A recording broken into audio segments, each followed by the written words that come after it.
government will not hesitate in meeting its primary obligations, which are to the security of our nation, are not to be underestimated in Cuba or anywhere else in the world.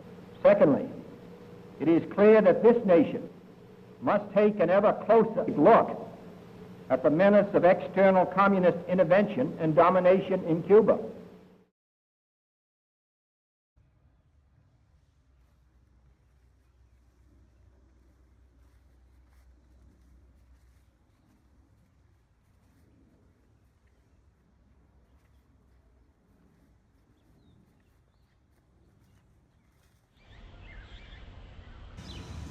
Hi, I'm Pablo Rocha and I'm running for U.S. President. Let's talk about foreign policy with Cuba. The United States and Cuba's foreign relationship has been kind of rocky ever since the Cuban Missile Crisis during the Cold War. See, back then, it was a fight between communism and democracy.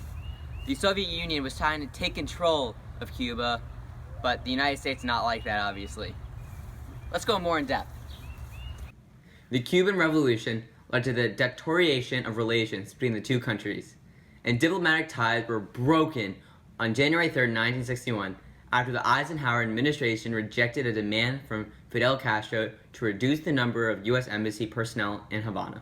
However, since December 2014, relations have improved greatly, and on July 20, 2015, Cuba and the United States reopened diplomatic relations, upgrading their interest sections to embassies. In December of 2015, U.S. President Obama and Cuban President Castro announced the start of the process of normalizing diplomatic relations between the two countries.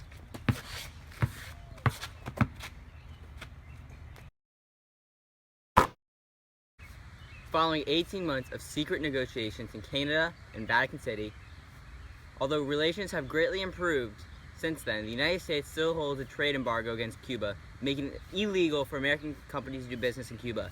However, Barack Obama has called for an end to the embargo, saying that it has failed to get Cuba to abandon one-party rules. Now, any American can travel to Cuba freely and following the law. The real question is, why would the U.S. have a trade embargo on Cuba? The answer is, it's because they're practicing an idealism sort of foreign policy. You see, they didn't agree with the government the Cuban dictator was practicing, so they thought it would be best for them and to set an example in the world.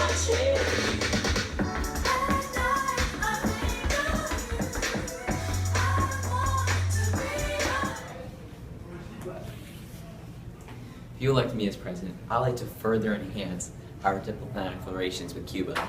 Have them join NATO, the North American Free Trade Agreement. I see a bright future with the U.S. and Cuba.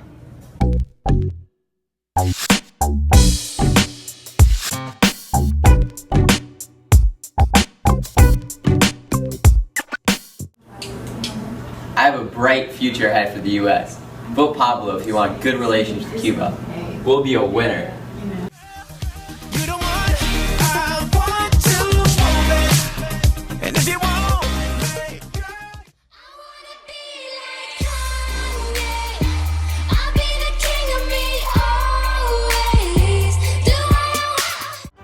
You can tell everybody, yeah, you can tell everybody, go ahead and tell everybody, I'm the man, I'm the man, I'm the man.